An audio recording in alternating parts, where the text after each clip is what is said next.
पूजनीय वंदनीय हमारे प्रेम के पात्र आचार्य बालकृष्ण शास्त्री जी और उनके साथ बड़े ही चुन चुन के लाए हुए ये रत्न है। क्योंकि महाराज श्री हमेशा कथाएं तो महाराज श्री का एक छंद है, व्यवसाय नहीं, एक आनंद है। बचपन में मैंने बाबा साहेब पुरंदरे जो प्रसिद्ध शिवशाही इतिहासकार हैं उनका प्रवचन सुनने का सौभाग्य मिला और वो कहते हैं कि इतिहास अगर दोहराना है तो पागल होना पड़ेगा। किसी भी विषय में अगर तुम्हें पागल हो जाओगे तो इतिहास में तुम्हारा नाम लिखा जाएगा। बाबा साहेब पुरंदरे को पागल समझ के बट्टे मारा जाते थे। वो छत्रपति शिवाजी महाराज का एक एक क्षण उन्होंने इतिहास में लिखा। जिस दिन बोला कि लास्ट टाइम शिवाजी महाराज खंडाला किले पे थे और वहाँ इतने क्विंटल खजाने में माल था, जब वो किले पे खोदाई की और बराबर उतना सोना निकला तब पुरंदरे को माना गया। क्योंकि जब तक सांसारिक बंधनों से तुम मुक्त नहीं हो तब तक सत्य को समझने की शक्ति नहीं। इस वृंदावन में सभी आते हैं, कोई यात्री बन के आता है, कोई साधक बन के आता है, कोई भक्त बन के आता है। सबके अलग अलग पात्र हैं, परंतु यहां आने के बाद भी हृदय का कमल खुले ना। मुरझा हुए हृदय कमल से ये रज बातें नहीं करती। ये रज जिसका हृदय कमल खिला हुआ है, अब वो किसका नहीं खिला? जिसका मन का विस्तार खत्म ही नहीं हुआ, अभी भी जो मनोवृत्ति पे है, यहां रह के भी जिसको घर याद आ रहा है, उनका हृदय कमल अभी मुरझाया हुआ है, उनकी पंखुड़ियां बंद है। वो नहीं जान पाते, वो नहीं समझ पाते। अगर आनंद को भोगना है, हमें दुख को भोगने की प्रैक्टिस हो चुकी है जन्मों जन्मों से। अगर मैं प्रश्न करूं कि इस धरती पे आप कब से आ रहे हो, कब तक रहोगे? तुम यहां कब से आए हो? एक तारीख से अनंत जन्मों से आ रहे हो इस धरती पे। कब तक रहोगे? कब तक रहोगे? जब तक तुम्हारी हड्डियां फूल नहीं बनती। हड्डियां फूल कब बनेगी? जब मोक्ष पाओगे। बहुत चंग लोगों के फूल चुगे जाते, फूल उसके चुगे जाते, कोई रामकृष्ण है, कोई स्वामी विवेकानंद है, जिन्होंने जन्म मृत्यु का चक्र तोड़ा, उसके हड्डियां के फूल बन गए। और अभी तक हमारी हड्डियां ही है। जब हम जन्म लेते हैं और मरने के बाद जो हड्डियों का वजन किया जाए, एक रत्ती भी ज्यादा नहीं, एक रत्ती भी कम नहीं। जितना बच्चा जन्म लेते समय वजन लेके आता है, उतनी हड्डियों का वजन होता है। बाकी अब ये मनुष्य जन्म मूल है और इसको क्या बनाना है? फूल। अगर बीज को बोया जाए पेड़ उगेगा, पेड़ को फूल लगेंगे, फूल से बीज बनेगा, वो बीज आप हो। अब आपको क्या करना है? फूल बनना है। किस किस को फूल बनना है? जरा हाथ खड़े करके बताओ। झूठ नहीं बोलना, नहीं तो फिर ऊपर ही जाओगे। ऊपर हाथ करो सीधे। कब बनोगे फूल? जब हम सब आत्माएं उस परम पिता परमात्मा के साथ ब्याई जाएगी। जिस दिन कन्हैया हमारा पति बनेगा, उस दिन क्या होगा? जन्म। ऐसे वर को क्या वरिए, जो जन्मे और मर जा,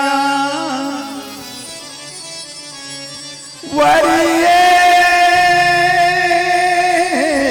उस गिरधर लाल को,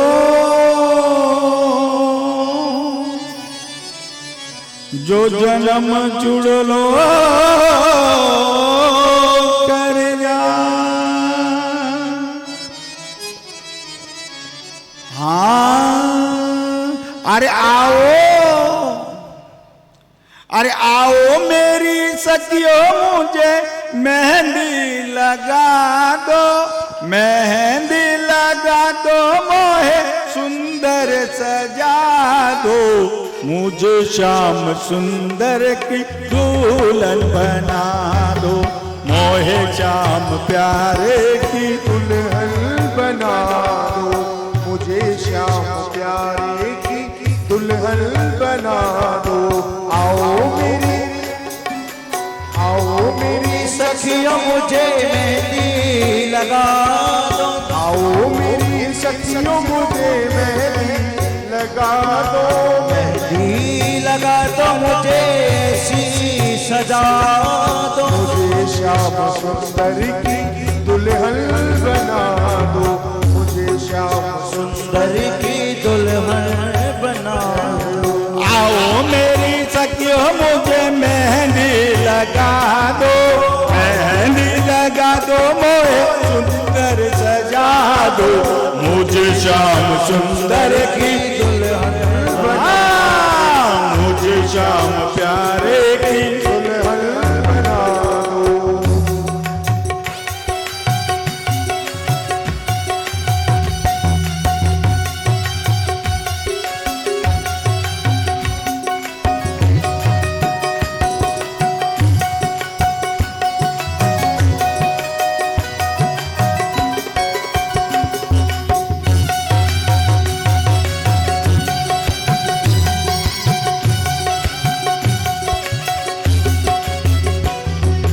सत्संग में मेरी बात चलाई, सत्संग में मेरी बात चलाई, सतगुरु ने मेरी कीन सगाई, सतगुरु ने मेरी कीन सगाई, उनको बुला के,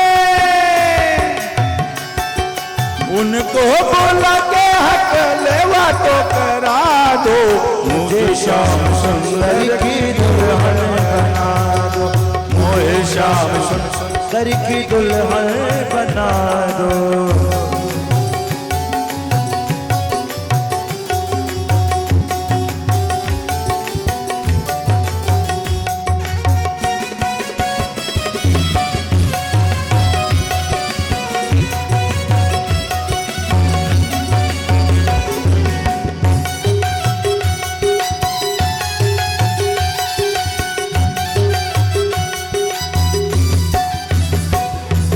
भक्ति का चूरमा आँख में लगाऊंगे, कसूरमा मैं आंख में लगाऊंगी।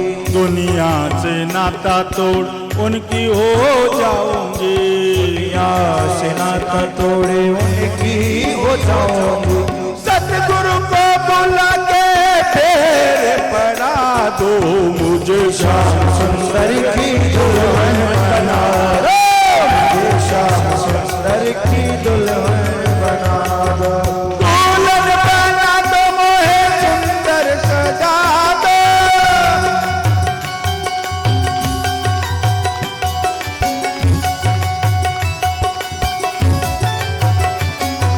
मुझे श्याम सुंदर की दुल्हन बना दो, मुझे सुंदर की दुल्हन बना दो।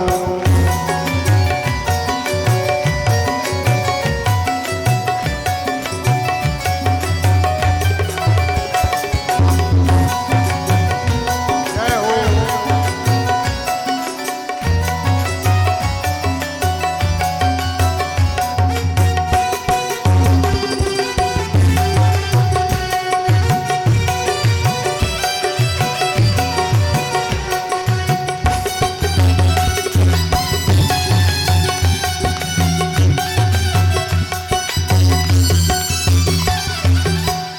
बोलिए गोपाल कृष्ण भगवान की।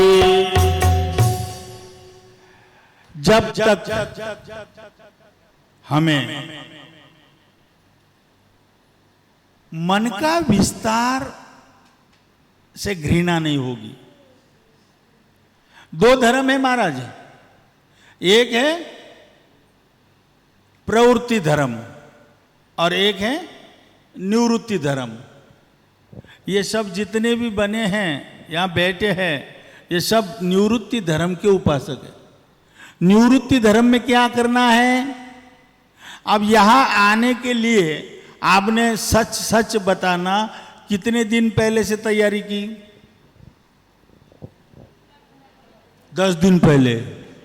और आप देखो एक सप्ताह का ये प्रोग्राम था, 10 दिन तैयारी की। अब एक लंबी यात्रा पे जाना है। वो कौन सी यात्रा है? नींद एक छोटी मौत है और मौत एक बड़ी नींद है। इतना ये नींद में से जागने के बाद संसार याद आता है और मौत में से दूसरे जन्म में जाने के बाद सत्कर्म ही याद आते, पुण्य का ही, झूठा माया का पसारा याद नहीं आता। आप लोग बहुत पुण्यात्मा हो। आप यहां साधारण पुरुष का तो यहां एंट्री नहीं है, परंतु तुम अपने हनुमान जी जैसी तुम्हें अपनी शक्ति को जगाना होगा और वो जगाने महाराज जी प्रयत्न कर रहे, मैं भी कर रहा हूं। क्या? एक इतनी बड़ी लंबी अंधेरे की यात्रा के लिए निकलना है, ये सत्य को कौन नहीं जानता? हमें मरना है, सब जानते हो। मरने की तैयारी क्या क्या की किसी ने? क्यों झूठ है? हां, अगर मैं एक छोटा सा प्रश्न करता हूं कि गलती से ना जाने अगर आपको बिहारी जी मिल गए तो क्या मांगोगे? अगर भगवान आपको मिले तो ऐसी चीज मांगो जो एक बार मिलने के बाद मैं दोबारा किसी के आगे हाथ ही ना फैलाऊं, नोहे नोहे मैं दुखी ही ना हूं। ऐसी क्या चीज मांगोगे जो एक बार दे दी तो तुम जिंदगी बदल जाए? क्या चाहिए तुम्हें? हैं?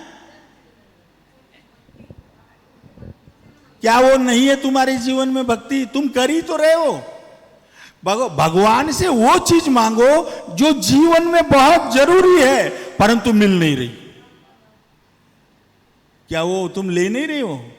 राम का नाम, कृष्ण का नाम। यार एक बार सोच के मांगो। राजा के घर कोई मांगने वाला गया, बोले 4 किलो आटा दे दे। अरे मांगना है तो जिंदगी का खर्चा मांग ले, खाने पीने की व्यवस्था कर दो। राजा को भी और भगवान को भी शर्मिंदा ना हो, इतनी अच्छी डिमांड रखो कि एक बार मिल जाए और सारा जीवन मस्त। क्या है वो? कितना धन मिलने के बाद तुम प्रसन्न हो जाओगे? कितनी कोठियां बनने के बाद? कितने बच्चे लायक होने के बाद? क्या इससे तुम जीवन में सुखी हो सकते हो? और इससे बाहर कब निकलोगे? वो एक चीज तुम्हें पूछी है कि जो एक बार जीवन में मिल जाए तो सारा जीवन मस्ती में मस्त हो जाए, वो है आत्मानंद। जिसको आत्मा आनंद मिल गया उसको और चीज की लोड़ है क्या? संतों के समाधि पे दीवे क्यों जलते? संत को विश्वास है मुझे जो जरूरत है मेरा कान्हा मुझे देगा, और तुम है मेरी जितनी इच्छा है वो कितनी पूरी करेगा और कितनी बाकी छोड़ेगा। तुम भगवान को केवल इसलिए मान रहे हो कि तुम डरे हुए हो, या तो तुम डर के इसके आगे झुकते हो या लालच के मारे झुकते हो। भगवान ना तो डर से मिल सकते ना लालच से मिल सकते। अगर भगवान मिल सकते हैं तो प्रेम से, भाव से। क्या तुम्हारा भाव बन गया? भाव सुधर गया? भाव ठीक है? भाव का क्या? एक ऐसी माई बड़ी चतुर थी और वो पति का वो कोच बन गई। बोले आपको व्यवहार नहीं आता, मैं व्यवहार सिखाती हूँ जैसा आपने करना है। बोले हाँ भगवान बोलो। बोले जब दुकान पे जाओगे तो सौदा करने का भी एक मजा अपना है। बोले कैसे? बोले अगर दुकानदार बोले कि 10 रुपए की चीज़ है तो 5 में मांगना, बस ये मेरा गुरु मंत्र याद रखना। वो गया दुकान पे और उसको छाता बड़ा सुंदर पसंद आया। दुकानदार से पूछा भाई ये छाता कितने रुपए में बेचेगा? बोले 20 रुपए में। बोले 10 दूंगा। दुकानदार सोचे बंदा तो अच्छा घर का दिख रहा है पर मजाक कर रहा है, इसने लेना तो है ही नहीं। बोले ऐसा करो मुद्दल में दे दो, मैं 16 रुपए में देने को। बोले 8 रुपए में लूंगा। बोले अब तो मजाक कर रहा है। ऐसा करो मैं लेना देना भी कुछ नहीं, 10 रुपए में ले जाओ। बोले 5 रुपया दूंगा। अरे बोले फोकट ले जा। बोले 2 लूंगा। फोकट में देता है तो अरे वो तो खुश हो गया, पत्नी ने क्या बढ़िया गुरु मंत्र दिया, पर व्यवहार तो हुआ ही नहीं। का व्यवहार क्यों नहीं हुआ? भाव सही नहीं हुआ। और भाव अगर दुकानदार का सही था पर लेने वाले का क्या था? आधा बोलना। जब व्यवहार ही नहीं हुआ तो कुछ नहीं मिल सकता। तो यहां अगर तुम आए हो, आए तो तन से है, मन भी तुम्हारा यहां है, कभी कभी घर जाता है, परंतु शरीर और मन के ऊपर उठ के एक भाव होता है। जिस जीव में भाव आ गया उसको भक्ति और शास्त्र की गरज नहीं। एक छोटी सी बात है, एक ब्रिज में अगर भाषा खोजे तो 8-10 तो निकल जाएगी, और पूरे हरियाणा, पंजाब, इंडिया में, वर्ल्ड में 19,035 भाषाएं जो लिखी जाती। क्या भगवान को 19,035 भाषाएं आती होगी? सारी दुनिया के लोग तो भगवान को कोई प्रेयर कर रहा है, कोई अरदास कर रहा है, कोई मांग रहा है। सारी दुनिया मांगती है और अपनी अपनी भाषा में मांगती है। और क्या भगवान को इतनी भाषाएं आती क्या कि सबको खुश करता है? वो भगवान को भाषा सीखने की जरूरत नहीं है। भगवान को एक ही आता है, तथास्तु। जैसा तुम्हारा मांगने का भी भाव है उसने तो केवल तथास्तु, तुम्हारा भाव जितना अधूरा है, भाव में जितनी कमी है उतनी ही तुम्हारी इच्छा पूरी हो रही, बाकी सारी। फिर बोलते इतना भजन करती हूं फिर भी नहीं पूरा पड़। क्या कहते हैं? बोले 8 दिन हो गए माला फेर रही हूं, और क्या तो पोती को एक ही तो बच्चा मांगा था, वो भी लड़की होगी। जरा सा क्या भजन किया, बड़ी बड़ी डिमांडे। एक वो हुई शबरी,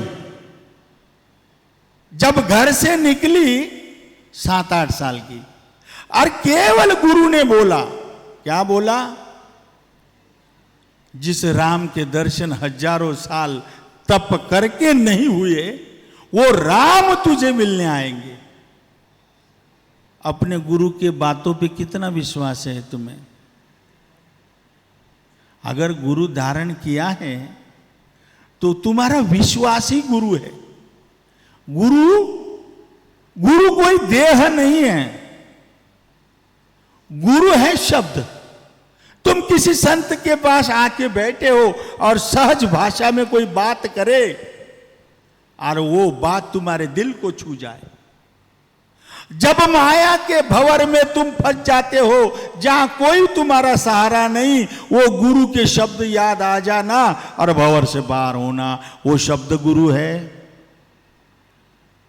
जब से हम शास्त्र से टूटे हैं, हम अपने शास्त्र से जब से दूर हुए, तब से हमें सत्य का असत्य का पता नहीं चल रहा।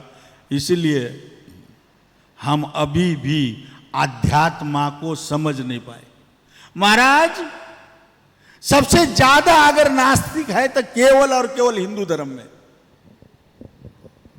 कोई मुसलमान नास्तिक दिखाओ, कोई क्रिश्चियन नास्तिक दिखाओ, कोई और तरह तरह के जितने भी पंथ धर्म हैं, ये नास्तिक कैसे पैदा होते हैं? कहावत है, गुरु गोरखनाथ जी ने बोला है कि तुम किसी भी रास्ते से जाओ, नाना प्रकार के रास्ते, कोई 9 प्रकार की भक्ति है, किसी भी भक्ति को पकड़ो। यहां तो 9, गोरखनाथ जी ने 100 बताए। चाहे किसी भी रास्ते से जाओ, भगवान को प्राप्त कर सकते हैं। हम पहला रास्ता पकड़ लिए, 20 तक गए, याद आया कि दूसरा इससे आसान है, दूसरे पे थोड़ा चले, फिर तीसरा, तीसरे पे। हम एक भी रास्ता क्लियर नहीं करते और गोरख धंधा बोल के हम अपने अध्यात्मा को दूर करते। ये तो गोरख धंधा है, कुछ नहीं पड़ता। साधना वो है जो शबरी ने की, साधक वो है जो शबरी है। वो शबरी नित्य प्रति दिन भर राम नाम का जाप करती है। जब शाम हो जाती है तो राम के रूप में वो बालकों को देखती, बछड़ों को, वो फल उनको खिलाती है और क्या कहती है? अभी मेरे पाप खत्म नहीं हुए। जिस दिन मेरे पाप खत्म हो जाएंगे, उस दिन राम मुझे मिलने आएंगे। एक दिन क्या हुआ? मीराबाई की जो सेवादार थी, वीना नाम की दासी, वो मीराबाई से पूछती, मीराबाई आप कमरे में बैठ के गिरधर गोपाल जी से घंटा घंटा बातें करती हो, क्या गिरधर गोपाल आपको उत्तर देता है? बोले नहीं। बेकार में क्यों बोले घंटा बर्बाद करते हो तुम? बोले सुन ले मीरा, वीना, आज तूने कह दिया। मुझे पता है मेरा गिरधर मुझे मेरी बात का जवाब नहीं देता है, पर मुझे विश्वास है कि एक ना एक दिन, क्या एक ना एक दिन, किसी संत ने कहा अगर सारा जीवन ये 2 आंखें उस परमात्मा को अगर ढूंढती रहे जैसे शबरी की, तो एक दिन 2 आंखें ढूंढते हुए धरती पे आती। कब? अगर नित्य प्रति रोज घंटा आधा घंटा तुम नियम से उसका भजन करते हो, तब वो 2 आंखें तुम्हें ढूंढे। कहते हैं इन 2 आंखों से वो दिखता नहीं है, पर वो 2 आंखों से कोई बच नहीं सकता। जिसको जीवन में भगवान का भय है, डर है वो दुनिया में किसी से नहीं डरता, और जो भगवान से नहीं डरता वो अपनी परछावा से भी डरता। क्यों? मन का विस्तार है, काम क्रोध लोभ, इसी में विषय में फंसा हुआ जीव है। परमात्मा की पहचान किसको नहीं होती? जो ममत्व में डूबा है, लालच में धंसा हुआ है। आप तो घर के काम, प्रपंच के काम कर करके थक गए, सरकारी होते तो रिटायर हो जाते। आप तो हटाओ ध्यान, आ जाओ भक्ति के लिए। आप तक जो कुछ तुम खा रहे हो, जो कुछ भोग रहे हो, ये पिछले जन्म की कमाई खा रहे हो। इस जन्म में ऐसा कौन सा तुमने दान किया, कौन सा तुमने अपना समय का दान किया, कौन सी तुमने मालाएं जपी जिससे तुम्हारा अगला जन्म अच्छा आएगा? जितना अच्छा जीवन इस क्षण, इस समय है, सबसे उत्कृष्ट समय यह है। कलयुग खराब नहीं है महाराज। डोंगरे जी महाराज कहते हैं कलेजे खराब है। जिसके हृदय में विकार है उसको जीने में दिक्कत आएगी, उसके जीवन में दुख आएंगे। जिसके हृदय में काम क्रोध लोभ मोह एक भी कचरा सिल्लक रह जाए, फिर से जन्म होगा। क्या? चित्त के अंदर इस जन्म में केवल इतना करना है, हृदय के अंदर जो प्रकृति जन्य विकार पैदा, अब अगर बोलूं गुस्सा करो, कर सकते क्या? और जब आता है तब रोको बोले तो रुकता नहीं। क्यों?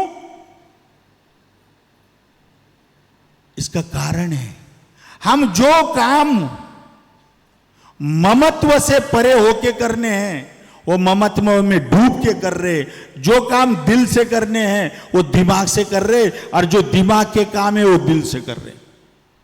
दिल से करना चाहिए था परमार्थ और दिमाग से करना था प्रपंच। ये शरीर महाराज इसी भूमि का है, इसी भूमि में रहता है। ये शरीर के साथ सारे रिश्ते हैं। शरीर का धर्म निभाए और आत्मा उस परमात्मा में जुड़ी रहे। कांटेक्ट में नहीं रहना है, कनेक्ट होना है। एक बिल्ली का बच्चा, एक बंदर का बच्चा, दोनों में क्या अंतर है? बिल्ली के बच्चे को पता है मैं म्याओ करते ही मैं मेरी मां हाजिर है, और बंदरिया बोलती बेटा तेरे को मैंने पेट को चिपकाया, अब मरना जीना तेरे हाथ में तो भागी। और सारा जीवन डरा हुआ है कहीं ना छूट ना जाए, कहीं छूट ना जाए, वो डरा हुआ है। और शेर, बिल्ली का बच्चा, पता है म्याओ करती मां हाजिर है। अब जिसको पता है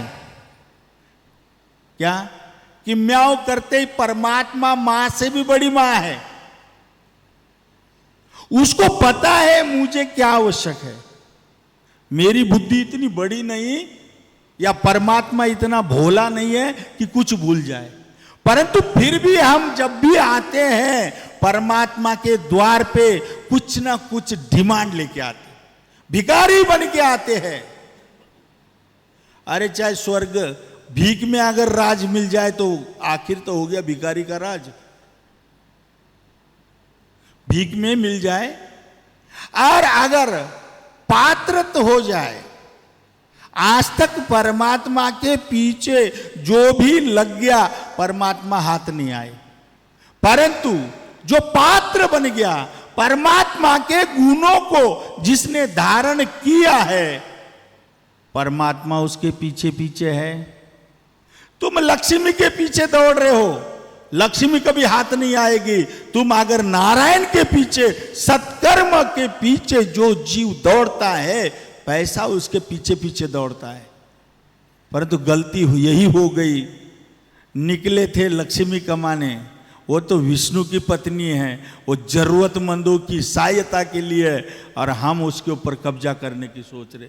10 मिनट महाराज जिस जगह पे बैठते हैं और उठ के जाए कोई और बैठ जाए, उसको आधा घंटा टेंशन होती कि वो मेरी जगह थी। ये स्वभाव है, दुनिया की हर सुंदर चीज पे कब्जा करने का एक मनोवृत्ति है। और कहां कहां कब्जा करोगे? जिस ब्रह्मांड का मालिक एक है तो दूसरा मालिक कहां से पैदा? तुम कहां का ब्रह्मांड बना रहे हो, संसार स्थापित कर रहे हो? काहे के स्थापना है? कुत्ता तो गाड़ी के नीचे चल रहा है और थक इसी रहा कि गाड़ी खींच के लाया। ये सारा संसार ही परमात्मा चला रहा है, परंतु तुम्हें वहम है कि मेरे बिना घर के लोग रोटी नहीं खाते। तुम्हारे पहले कितनी चली गई और कितनी और चली जाएगी। तुम केवल अगर इस धरती पे शिल्लक रहोगे तो कब, अगर तुमने अपने आप को मुक्त किया और प्रपंच को असली ज्ञान के अगर टिप्स दिए, तो वो मेरी दादी कहती थी, मेरी माँ कहती थी, वो जो ज्ञान है उस कीर्ति के रूप में इस धरती पे तुम जाने जाओगे। परंतु कीर्ति के लिए कुछ किया तो ही। जीवन में अगर सबसे बड़ा परमार्थ अगर है तो एक छोटा सा उदाहरण देता हूं, समझ में आ जाएगा। एक राजा है, उसके 3 बेटे हैं और वो तीनों बेटों को कहता है कि अब मैं बूढ़ा हो चुका हूं और मैं तुम्हें गद्दी पे बिठाना चाहता हूं। तीनों में जिसने भी इस साल में सबसे उत्कृष्ट कार्य किया वो अपना अपना पेश करो, हम चुनाव करते। पहले बेटे को पूछा कि बेटा बोल, पिछले साल में तूने कौन सा पुरुषार्थ किया? बोले पिताजी अभी अभी की पिछले हफ्ते की बात है। बोले क्या?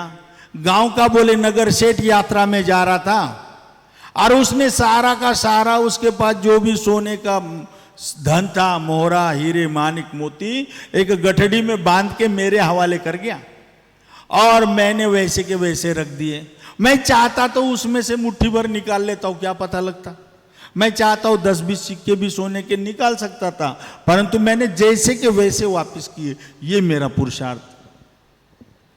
पिता बोलते हैं बेटा तुझे डर लग रहा था कि वो चोरी के बाद में तेरी आत्मा तुझे कितनी तड़पाएगी, तू डर के मारे नहीं निकाले, नहीं तो विचार तो आ ही गया था।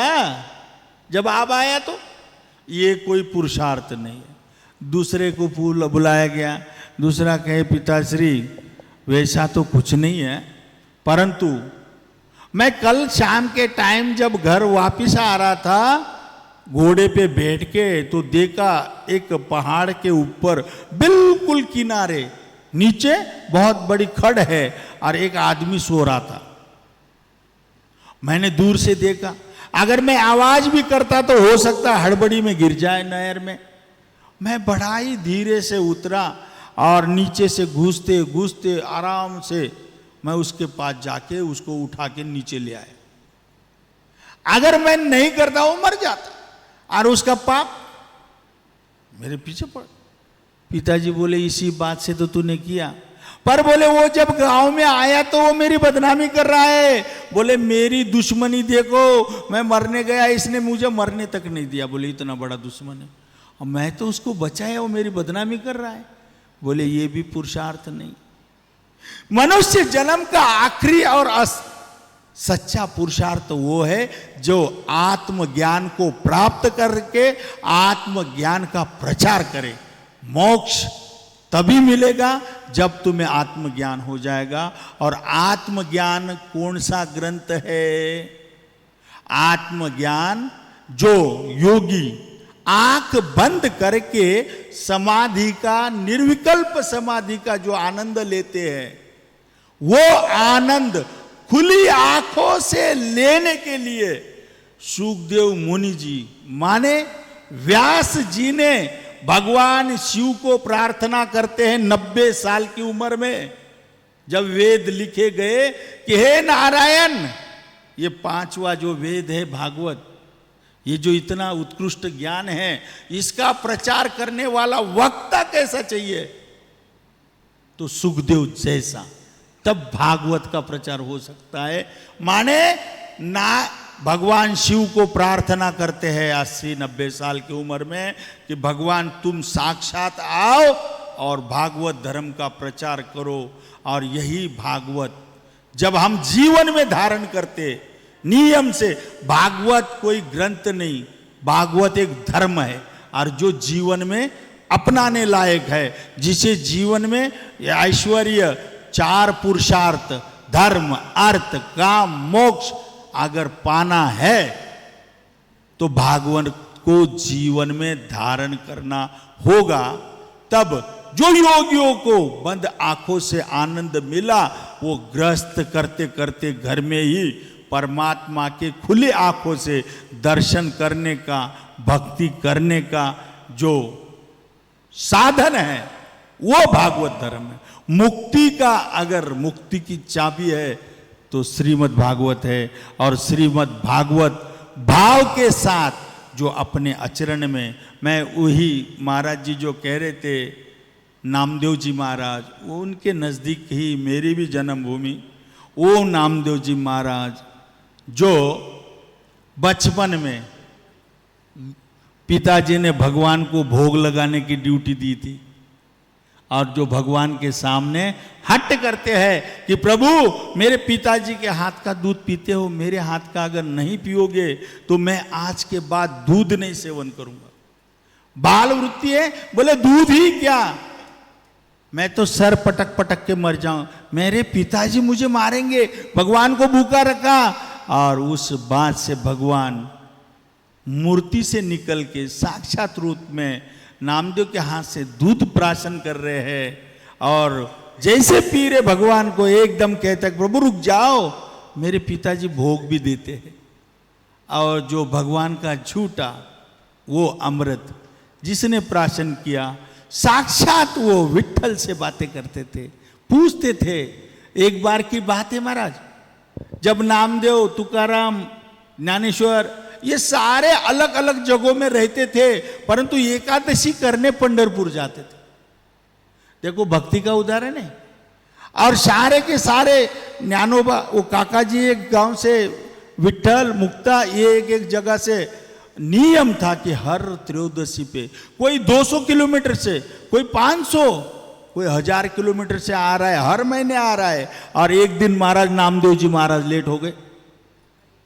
अब एकादशी में सारे जमा होते थे, सबका व्रत होता था, विट्ठल के मंदिर में रात को कीर्तन करते थे और बड़े सुंदर भाव में पूरा रात कीर्तन करना, सुबह उठ के इंद्राई पे जाना, वहां जाके स्नान करना और 12 बजे के बाद एकादशी व्रत खोलते थे।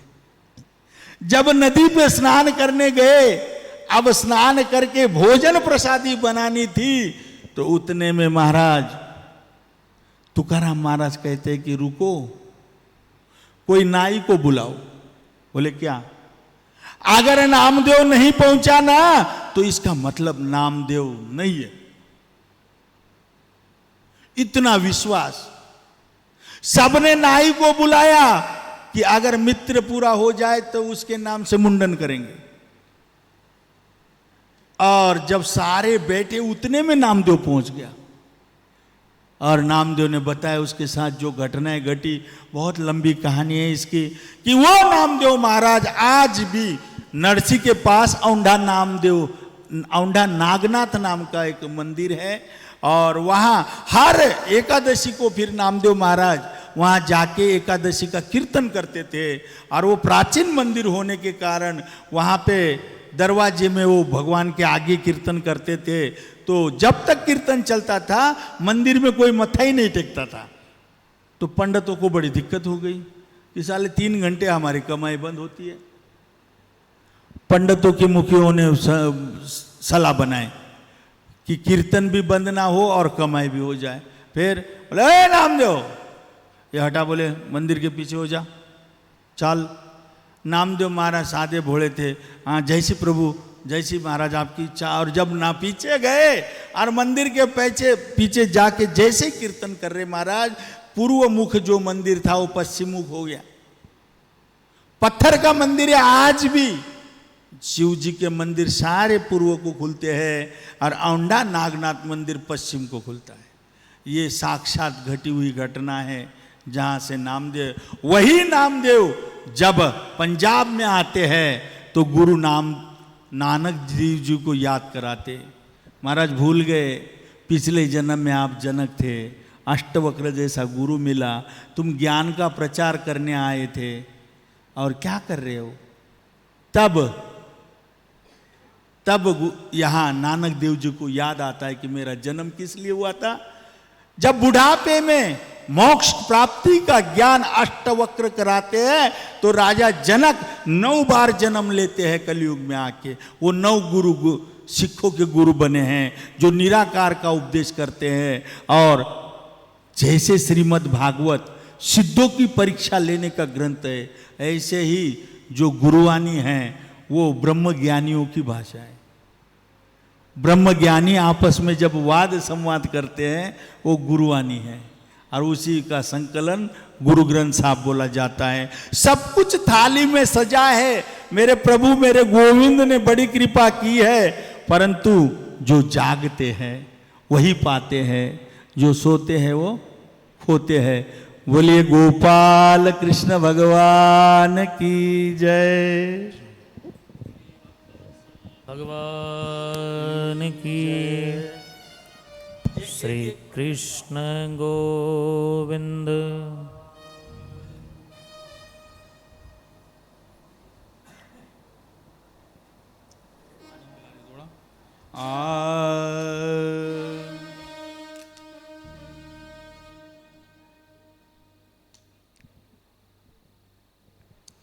हो मेरे मुरलीधर माधो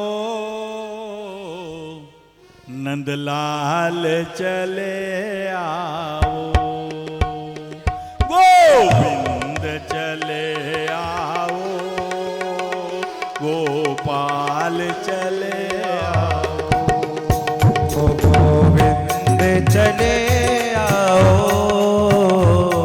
नंदलाल चले आओ, गोविंद चले आओ, गोपाल चले आओ, ओ गोविंद चले आओ, गोपाल चले आओ।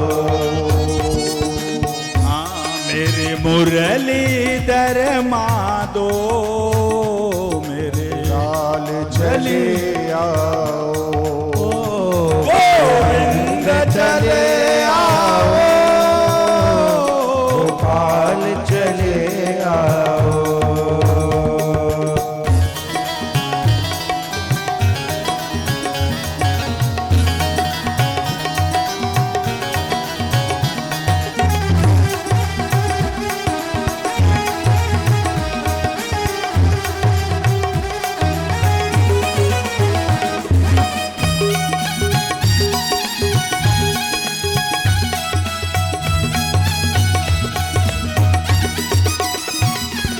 आँखों में बसे हो तुम, धड़कन में धड़कते हो, ओ आँखों